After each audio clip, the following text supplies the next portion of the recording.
Okay.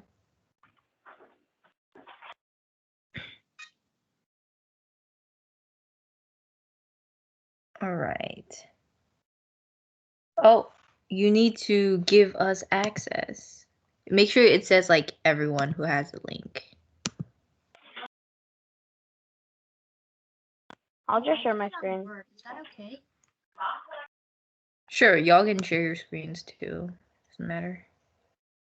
I'll just share my screen. Great. Okay.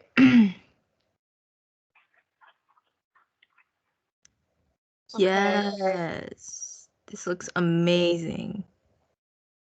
I used a lot of Ethan's stuff because That's okay. Okay, so let's look at this case. Okay, claim the U.S. should adopt a declaratory nuclear policy of no first use. Exactly. Contention 1. So when we do contention 1, you want to give it a contention name. So Yeah. I think this would be like, you could just write like nuclear war or something for the contention. Okay. So yeah. All right, so Stent 20 claims that right now the U.S.'s relationship with Russia is today the worst it has been since 1985, right? So that's perfect. That's like establishing the uniqueness. So what's the problem? What's the risk, right? We know now. It's the worst it's ever been. And then Ukuska 16 finds China is thinking about getting a nuclear arsenal on high alert, and that may cause an accidental war, as China could first strike America and the U.S. would strike back. And because of the tensions that already exist against China, America, and Russia, that may lead to a war. But if NFU was used, it would make countries that the U.S. would bomb them, and that would decrease the chance of nuclear war. Right. According to MiG 20, they state that a single nuclear bomb could kill over 750,000. And since there are a lot of nuclear bombs being used in a nuclear war, over 30 million people would die. Adriel 20 finds that even a small nuclear war can destroy the world, as the bombings would launch some 5 million tons of soot into the stratosphere. There, the global temperatures would go down by 1.8 degrees Celsius and cause some food crops to decrease production by 11%, and that would cause a famine. Kuska 20 says that maintaining an NFU increases the chance of a safer life for Americans, which will save lives. Okay, great. So we can see your uniqueness at the top. You're kind of stating the problem, and the link, like the problem that is like China is also nuclearizing. So a war would be really bad. We get your impact, which is millions of people would die, right? And I think here it would be a better idea to move Akuska 20 that says NFU increases the chance of a safer life. I think you should move that to after the China card, so after the part about China. And the reason why is because I think that would be really strong to end on a strong note, that saying that like, I mean, I'm not saying it's a good thing, but like it's better to end on a strong note saying that like nuclear war can destroy the world, right? Like if you leave your judges with that impact, they're like, damn, that's like really important to prevent, right?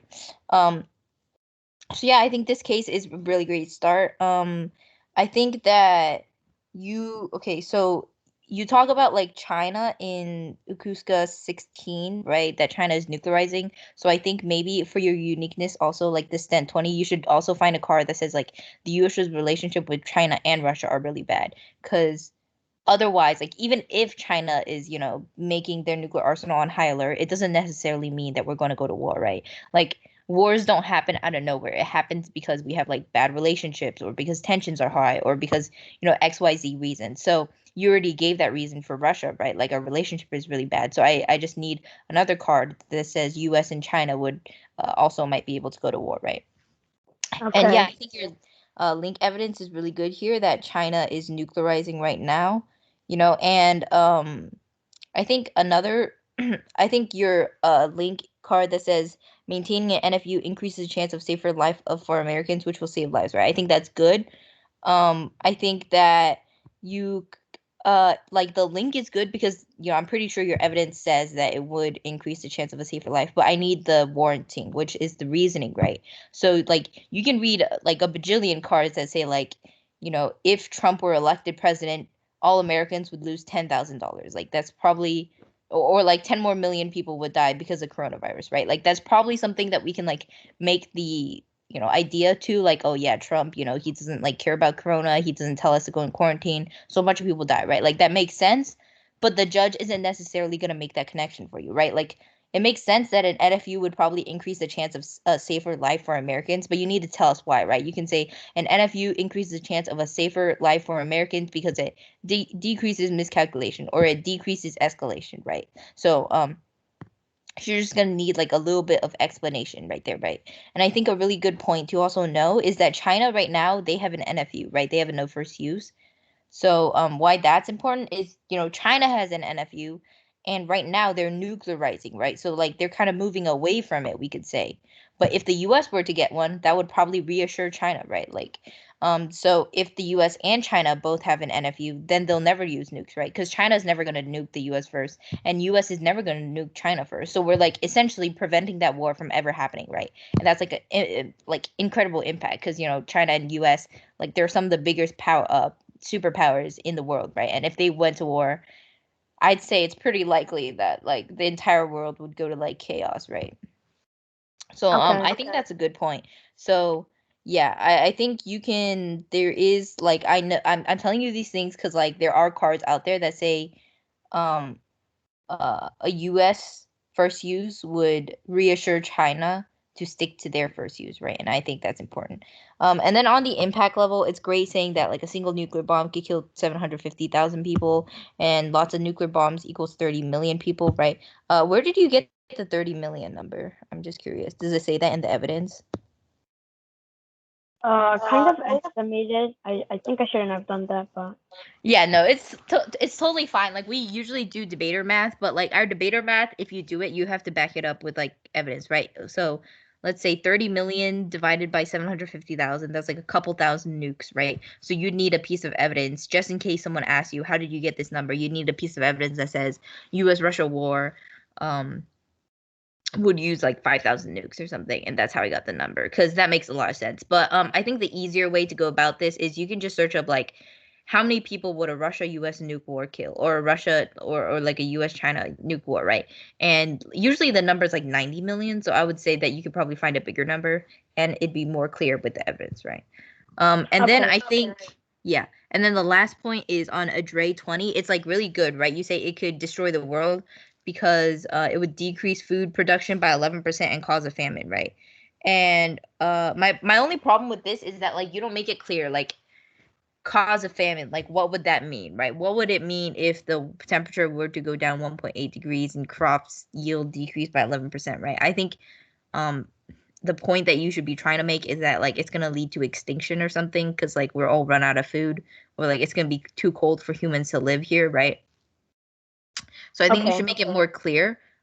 Just like write that last sentence. Like obviously destroy the world is like pretty clear, but it's not like clear enough to tell you that like million like everyone on Earth is gonna die, right? So there are cards out there that say, a nuclear war would make everyone extinct. So there you go. All right, let's look at Ethan's Okay. case. Okay. Accidental first strike. Great. So Georgetown 19 finds US and China are currently experiencing the most intimidating challenge in their bilateral relations. Great. That's a great setup. Cusco 16 finds China is considering placing its nuclear arsenal on high alert, and we now face the kind of dangers of a nuclear event, an accidental war. The high amount of tension between US, Russia, and China could lead to an accidental threat. Alexander 20 finds a small nuclear conflict between two countries has a chance that the whole world would go to nuclear war. The US is NFU. This would decrease problematically. National Interest 19 says that one scenario of a nuclear war could kill 335. Ukuska 20 finds maintaining a first use option, therefore, it increases the chance of a catastrophic attack against the U.S. public. So an NFU would save million lives. Okay, great. So, yeah, I think these are really good points you're making. It's kind of like the similar idea, right? Okay, so what you're still missing is like warranting, right? So we need reasoning for behind why things are happening, right? So you say US China is experiencing the most intimidating challenge in their bilateral relations, right? And we need to explain why, right? You can be like, because of coronavirus, the trade war, or like because because China is nuclearizing right now, our tensions are the highest it's ever been, right? Um, like that isn't necessary, but I'd recommend it. And then let's see, Ukuska, right, an accidental war, right? So I think this is pretty good evidence.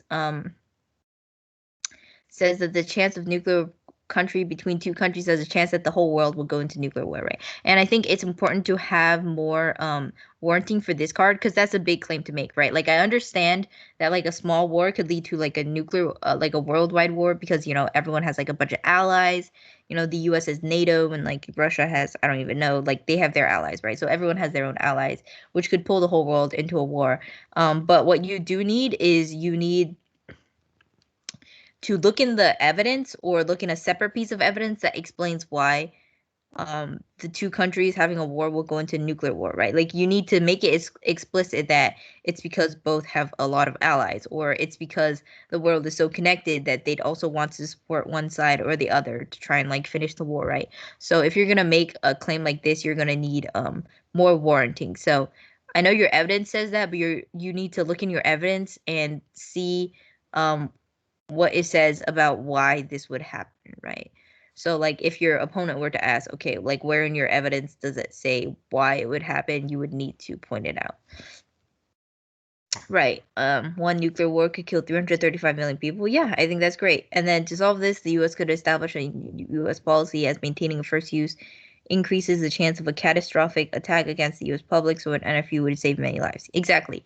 This is also a good solvency, and I think it's okay to end with solvency this time here.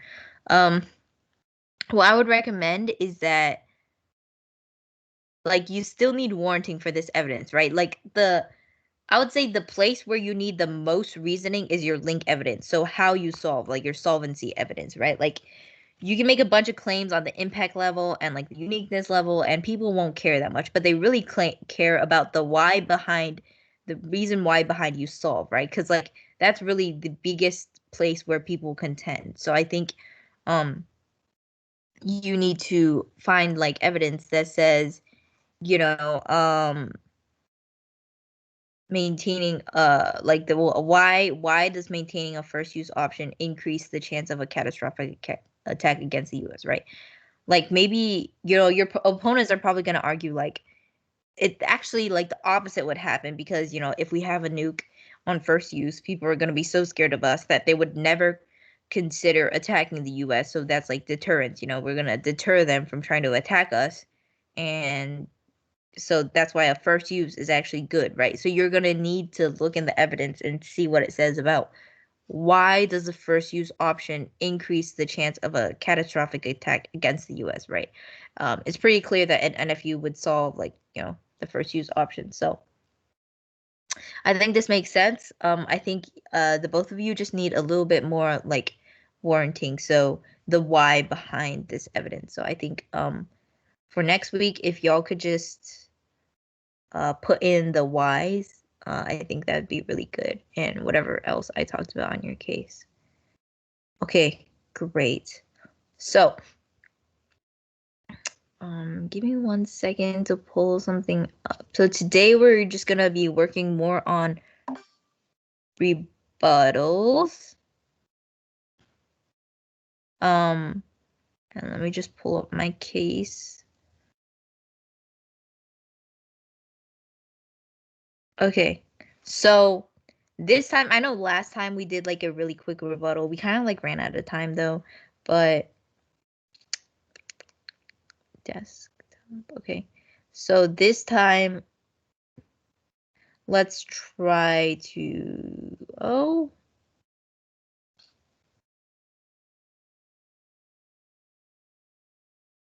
oh, right here. Okay. Okay, so this time let's try to, oh, I think we went against neg this time. Okay, let's go against my F. So let me give you guys some background on this. First on China, China is an NFU. This is pretty clear, right? And let's talk about Iran. So do you guys know anything about Iran? Yes, no, maybe Wasn't so. there like a war there before? Ah, that's Iraq. Oh, This is Iran, right? But they're pretty close to each other. But here, let's look at the map. And I'll just explain a couple things to you guys. Okay, so here is like the Middle East, right? Yeah, let's zoom out a little bit. Okay, so this is Iran, that's Iraq. That's where the U.S. used to fight a bunch of people, terrorists. Yeah. And then that's Saudi Arabia, that's Yemen. So these like the couple of countries here are kind of like the Middle East, right? So here's the deal. Iran right now, like in 20, like a long time ago, Iran was like trying to build nukes, right? And obviously the US didn't want that. So in like 2013, um the US entered a nuclear deal like under Obama's presidency, bleh. Iran entered a nuclear deal with the US, which is like, hey, the US will like give you a bunch of benefits if you stop building your nukes. So Iran was like, that sounds great, let's do that. And then I think in 2017, Trump pulled out of the nuclear deal. He was like, nah, like I hate Iran, like I don't care about Iran. You know, they should just like stop nuclearizing because we tell them to. We shouldn't like need to give them any benefits, right? So Trump pulled out. And then after that, Iran started nuclearizing again because it was like obviously like, you know, it was pretty pissed that the US just drew out of the deal out of nowhere.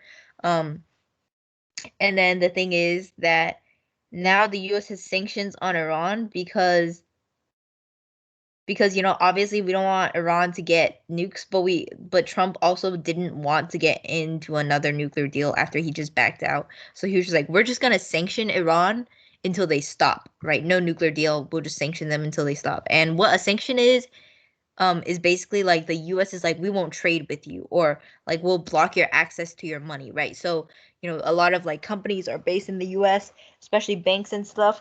So the US like forces, you know, the banks like freeze their accounts. So let's say like there's, you know, someone in Iran, like a high ranking officer who America doesn't like, they could be like, hey, the bank freeze his account so he can't access his money, right? So they can't access their money. And the US also doesn't like, for example, buy their oil or let anyone else buy their oil because the US is like, hey, if anyone trades with Iran, we'll sanction you too, right? So everyone is too scared to like, you know, um, to trade with Iran. So like Iran really like they're running out of money to like get right. And so basically it what was I gonna say? Right. So basically Iran is like really struggling right now in terms of money. But they also think they need to get like a nuclear weapon because like the US obviously won't like provide them any benefits and backed out of the deal, right? So here's Iran. Iran and Saudi Arabia are like enemies, like mutual enemies, like you know, Islam, right? There's different sects of Islam. There's Sunnis and there's Shias. I forget which I think Iran's Shia and Saudi Arabia is Sunni. It doesn't matter, right? They obviously have religious differences and geopolitical differences. Like they're the biggest powers probably in the Middle East, so they're always trying to like, you know, like take over other countries, right? So Saudi Arabia is allies with the US and Iran is like kind of allies with Russia over here somewhere up there, right? So they're like pitted against each other. And right now they're having a proxy war in Yemen. And what a proxy war is like you're not fighting each other in your homeland. You're like supporting different parties in this Yemen war, right? So, um, there's there's the government of Yemen, and then there's the rebels of Yemen who are trying to like overthrow the government, right? And Saudi Arabia is backing up the government, and Iran is backing up the rebels in Yemen. So like, you know, Saudi Arabia is like giving them planes and monies and like bombs and stuff, and the Iran is doing the same for the rebels, right? So like you have two big countries backing two different parties in Yemen up, so they keep fighting the war and like, you know, kills a bunch of people, but at least they're not having like direct war between each other, right? So the US like has really good relations with Saudi Arabia because they like sell us oil and the US loves like oil because, you know, we use it for everything. Um and the US in return like they provide Saudi Arabia with like a bunch of weapons, right? We sell them like multiple weapons and like bombs and airplanes and stuff. And we're just like allies with them, so economic ties and stuff. Um and then here's Israel over here. The US is also allies with Israel, and we actually probably gave them nukes. Israel like has never declared that like, hey, we have nukes, but you know, everyone in the world is pretty sure that they have nukes because like they think that the US probably gave it to them. Okay, and here is Pakistan and India, right? Pakistan and India and China, all three of these countries have nukes. India has a no first use policy. China does as well, but Pakistan doesn't have one. Pakistan and Iran, no, Pakistan and Saudi Arabia have a deal. where if Saudi Arabia found it necessary to get nukes, Pakistan will probably like provide them with nukes, right? But anyways, that's besides the point. So there you have it, a map of the Middle East. Saudi Arabia and Iran are enemies. That's basically the point of today, right? What I was talking about. Okay, so that's Iran. And then I think everyone probably knows about like North Korea, right? You know, Kim Jong-un. Does everyone know Kim Jong-un? Yes, we're South. Yeah. Yeah, Mostly the North people make fun of my naming John. I know, he's such a meme. Look at him, so chubby. But anyways, he's the dictator of North Korea. You know, North Korea has a bunch of nukes now because they kept building nukes, and the U.S. obviously hates North Korea. But North Korea is like kind of allies with China, and then South Korea is big ally of U.S. Right? We have like a bunch of troops there, and we're like supporting South Korea against North Korea.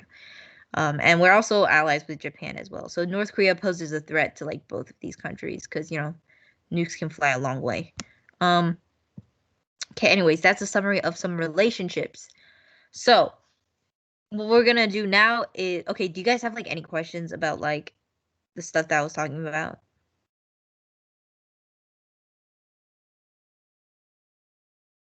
Okay. I'll take that as a no. Hopefully it wasn't too confusing.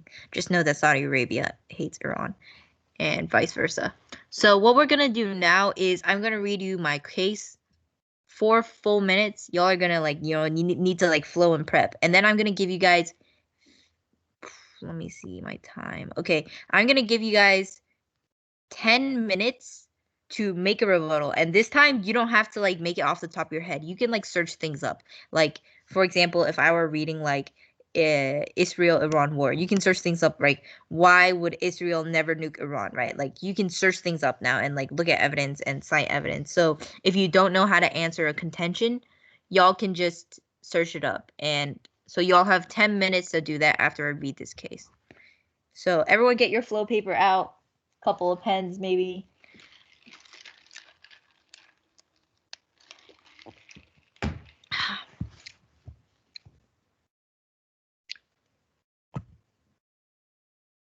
Y'all ready?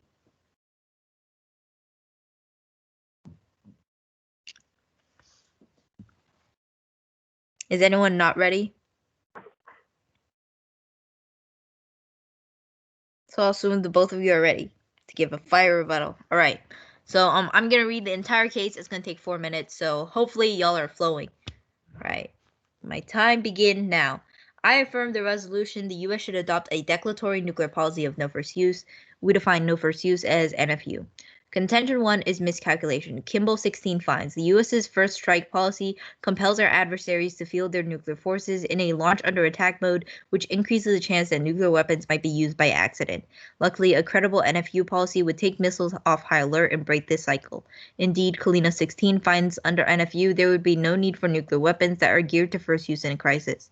This is critical as BBC 02 finds that launch under attack mode encourages states to act quickly and irrationally to respond to a potential weapon, causing the risk that false alarms could trigger nuclear launches by being mistaken for a missile strike. Julian 18 confirms that we have the highest risk of miscalculation since the Cold War, as more people than ever have nukes. We've been lucky for decades, but we can't count on being lucky forever. Araya 16 finds that a single nuclear strike in a populated area could kill millions of people instantly, leaving intergenerational health problems for millions more. Contention 2 is crisis stability. An NFU would enhance crisis stability and reduce tensions. Subpoint A is China. Kalaki 19 establishes that ever since it first successfully tested a nuke, China is committed to a strong no first use policy. However, in the absence of a no first use commitment from the US, Chinese are seeking to make larger expansions to their nuclear arsenal to match the threat they perceive from US first use. As a result, Oriano 20 finds we're on the brink of a U.S.-China nuclear arms race. However, an NFU would calm tensions as Glossny 13 finds the only way to enhance nuclear stability between U.S. and China is the adoption of an NFU stance from America. Stopping this arms race is critical as Gadapolis 20 finds that nearby countries in the South China Sea would be quickly pulled in, spurring proliferation across the region. Subpoint B is Iran. Currently, U.S.-Iran tensions U.S. Iran tensions are skyrocketing as Rojan 20 finds Washington's new aggression this year has caused Iran to reinvigorate their nuclear proliferation efforts in fear of a U.S. attack. Fisher 15 writes that Iran's fear of being nuked first by the U.S. is their entire incentive to develop a nuclear deterrent, and they view it as necessary to preserve their regime's survival. Years of U.S. rhetoric about destroying Iran have only incentivized this. However, Cal 13 explains that eliminating the risk of a U.S. first strike would get rid of Iran's incentive to adopt a destabilizing nuclear posture and would de-escalate tensions. A nuclear-armed Iran would be disastrous, as Reardon 12 finds that because Israel views Iranian nuclearization as an existential threat, they would rush to unilaterally strike Iran and remove their nukes. Terse 13 finds the collateral damage would kill nearly 6 million, and millions more would suffer from intense burns. Disastrously, Terenko 9 finds because of ally and defense pacts tied to both Israel and Iran, this strike would pull the entire Persian Gulf region into a war, killing millions more. Contention 3 is North Korea. On 20 finds, since the 2019 Hanoi summit, talks between North Korea and the U.S. have dissolved. The U.S. keeps expecting that pressure will convince North Korea to unilaterally disarm without providing any security guarantees or concessions.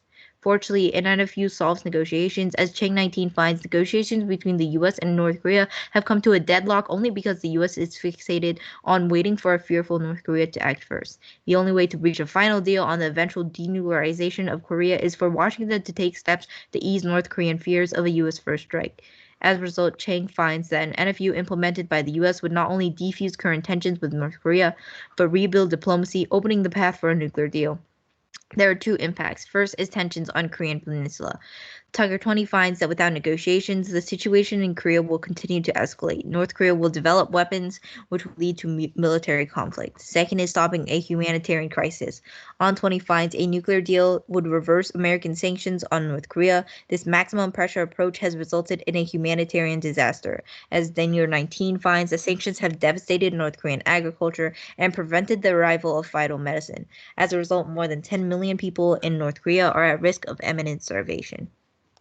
Okay, so I'm just gonna give y'all 10 minutes to search up anything you need, make a rebuttal. So both of you, I want both of you to have a 2-minute rebuttal, so each person has 2 minutes to make the rebuttal. Is everyone ready? Wait, who's the junk person? The what? The junk Who? There's someone else. Oh, there is. Oh, Junggun. No, it's okay. He was here from last year. Okay. Wait, Junggun, are you just on pause here, or are you like here with us? I thought you were here last year. Oops. I thought you were saying like one was for.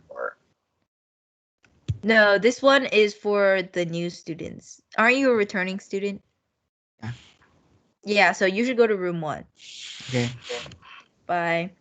Okay, so y'all have 10 minutes to make your rebuttals. So I'm gonna set a timer for 10 minutes. And just let me know if y'all want to like see the case again. I can scroll up or down. So time starting now.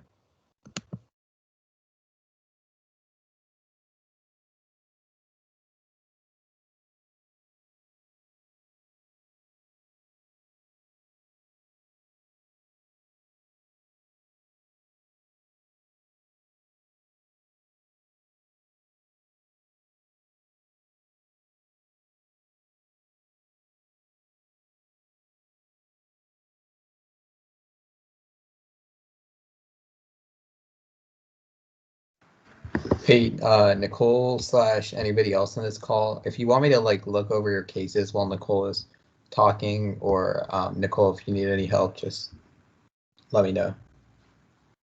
Sure. Their links to the cases are in the chat, by the way.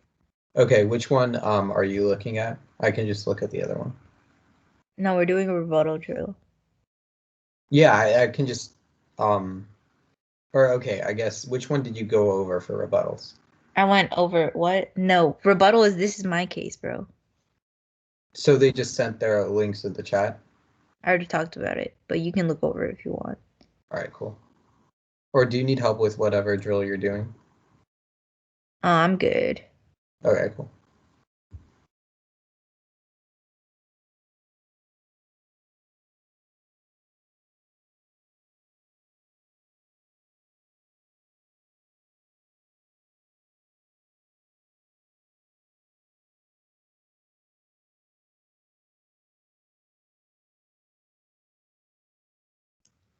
Can I see the contention too?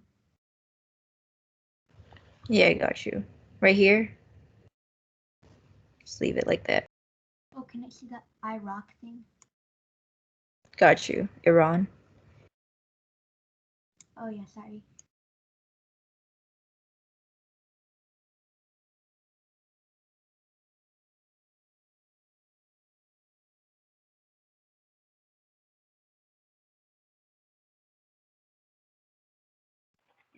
Wait, could you go to the part where it says like, the NFU is the only way for like China and America to like calm down? Oh, okay, thank you.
Wait, Iran isn't like an ally with the US, right?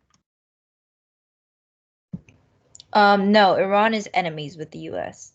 We're allies with Saudi Arabia, who hates Iran. So Iran and Saudi Arabia. We're allies with Israel though. So we gave Israel nukes, and Israel hates Iran too. There you go.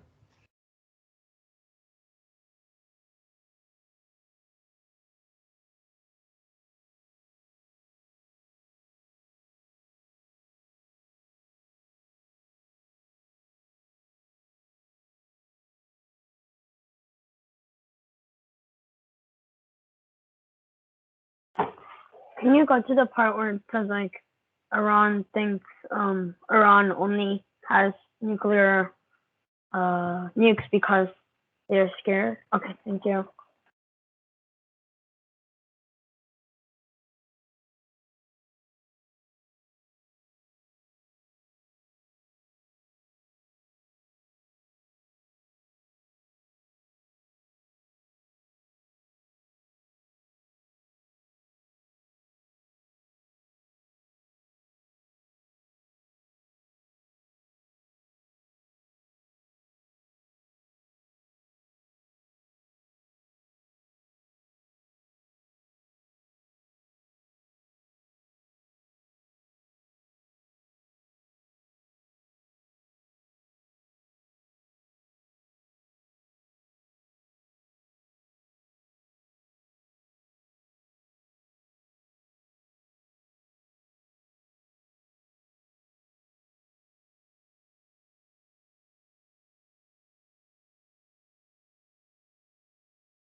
All right, y'all. That was a quick 10 minutes. It's okay. You don't have to have like very spicy rebuttal. But that was 10 minutes. So, does anyone want to go first?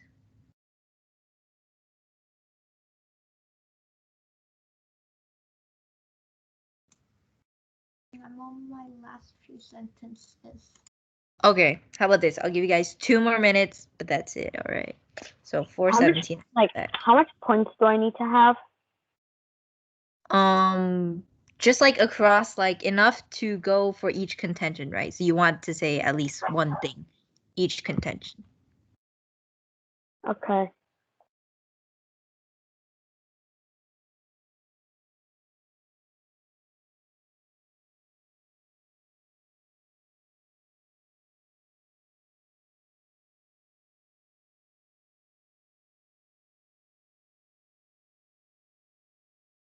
Can you go to the North Korea part?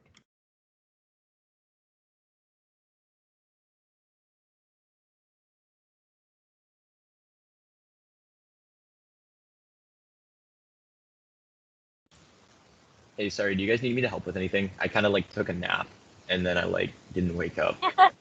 We're okay in this room. Check room 1. I'm not sure if Andrew needs. Oh,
Could you go to the Iran part?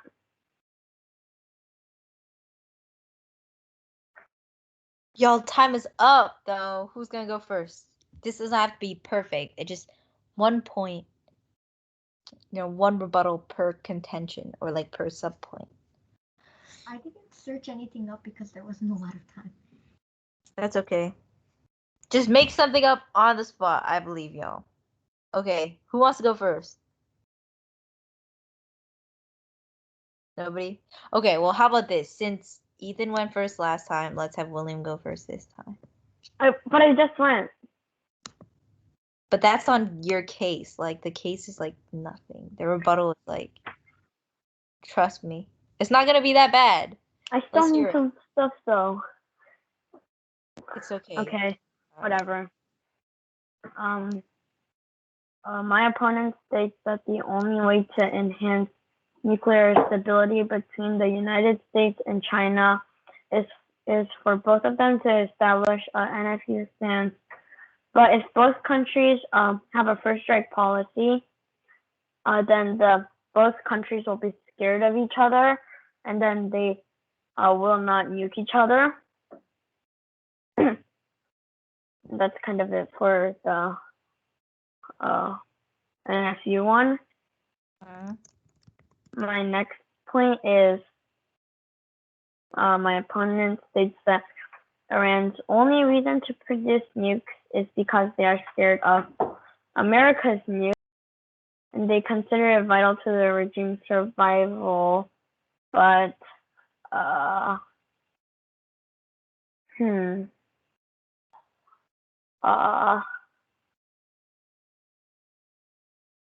if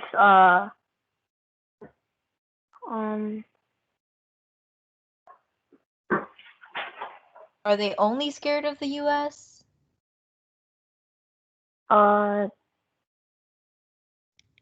no, their fear of being struck. I don't think so. Right. So who else could they be scared of? Who else has nukes? China, Russia, Exactly. North Korea. All right. And my final point is that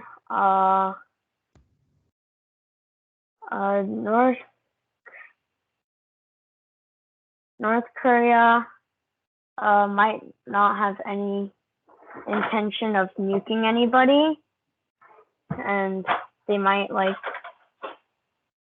just leave everyone be. I don't know. All right. Ethan, let's hear yours. Okay. So if the NFU does not occur, the US could make the other countries so scared that the other countries would not nuke the US. And the US is already #1 in power around the world, and many countries would have to make an alliance or have peace with the US. To prove this, many countries already do have allies with the US, and they trade a lot with the US. My opponent has said that the NFU was the only way for China and America to calm down, but this is not true. An NFU policy would not decrease tension between China and the US because there are already some countries like Russia that don't like the US, and there would always be some tension and mistrust between the countries, so the NFU would not affect anything. And for the third point, for subpoint B, Iran is not a very powerful country. The US has allies with many countries around Iran and in the Middle East, so Iran would not be able to do anything with much force. So even if Iran had nuclear weapons, the US could just say that they would nuke Iran a lot if they nuked others in the US nuclear safe umbrella. This would convince more countries to join the US's nuclear safe umbrella and would decrease the chance of Iran nuking a country with their bombs. A no first use policy would make South Korea feel safer. Not a lot of people like North Korea, and countries will stand more than North Korea. South Korea is also a lot more important to the US than North Korea. If the US makes enough nuclear weapons and does not do the no first use policy, North Korea will become intimidated and not use its nuclear weapons.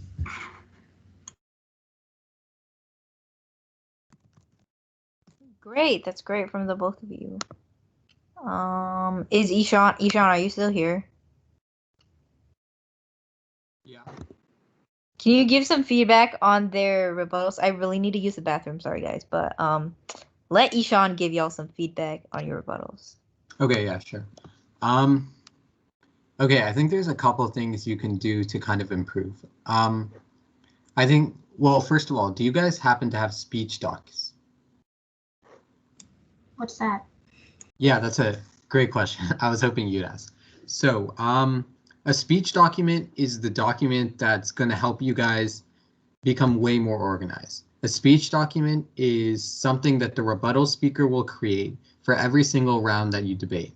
And the point behind a speech document is to organize your responses. So you don't just jump around in your document a lot. Let me actually,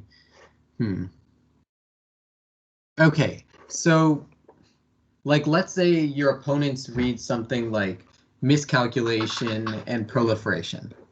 You're not going to jump around in your document while you're trying to give your speech, finding your responses to miscalculation and proliferation.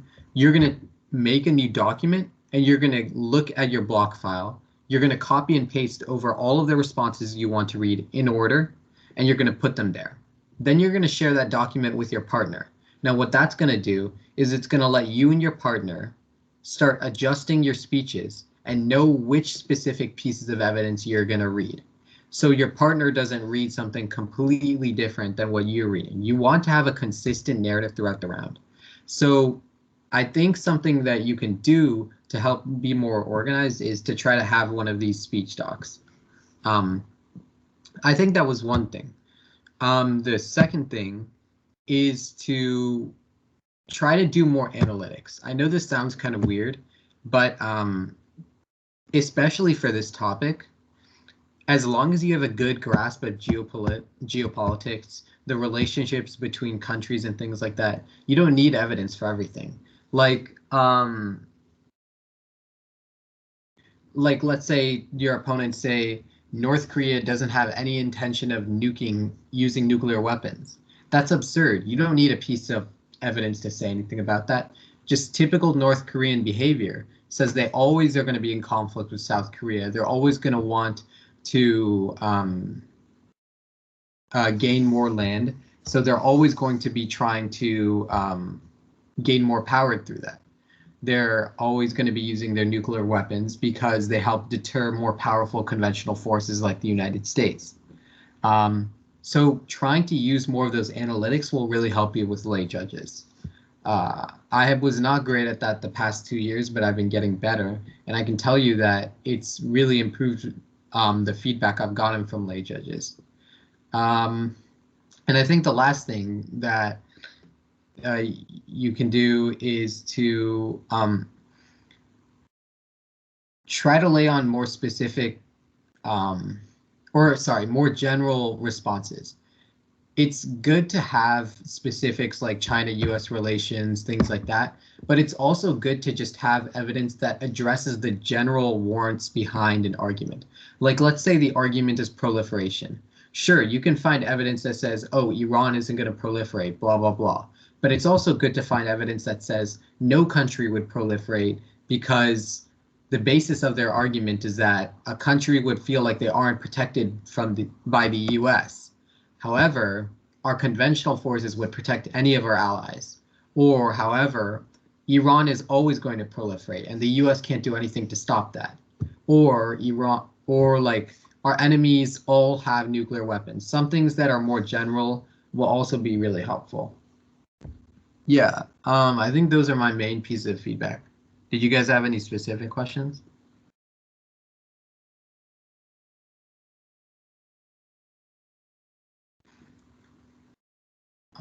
If not, I was wondering if you guys wanted to make a speech document right now using the responses that you just said.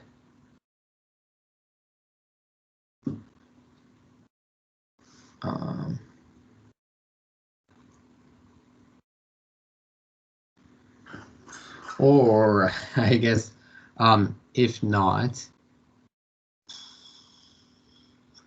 do either of you have any questions about rebuttals in general?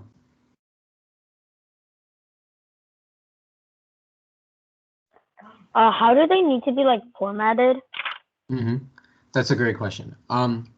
So it depends on if you're the first speaker in the round or the second speaker. You guys know the coin flip and the format of public forum generally, right? Yeah.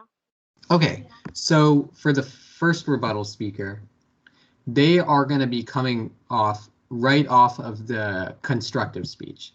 So the only thing so far that's happened in the round is the first speakers have said their main points, the second speakers have said their main points. So now this first rebuttalist is going to come in, and all they can do in this speech is refute everything their opponents have said in their constructive. So that's going to be your main goal.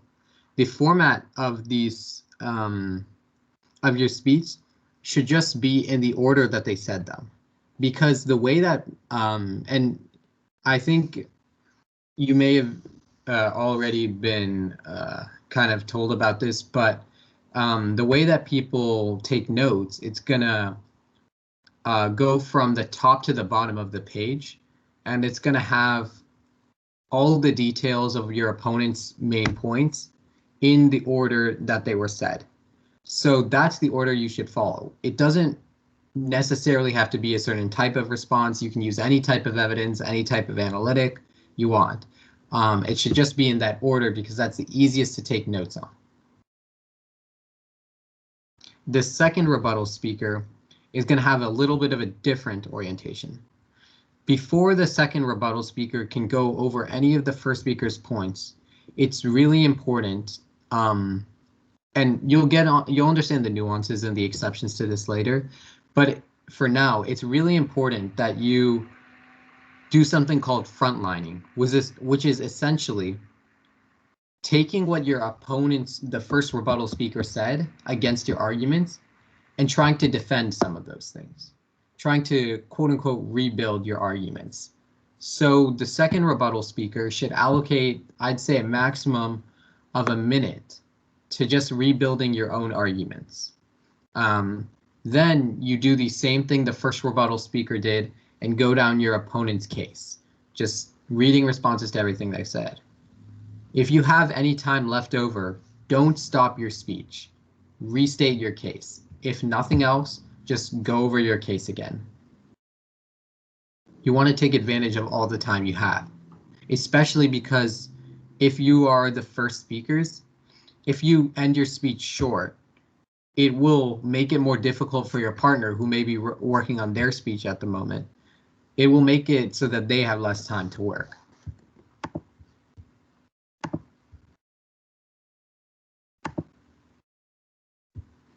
All right, y'all. Amazing. I think though that is the end of class. I don't want to hold y'all longer than you have to stay.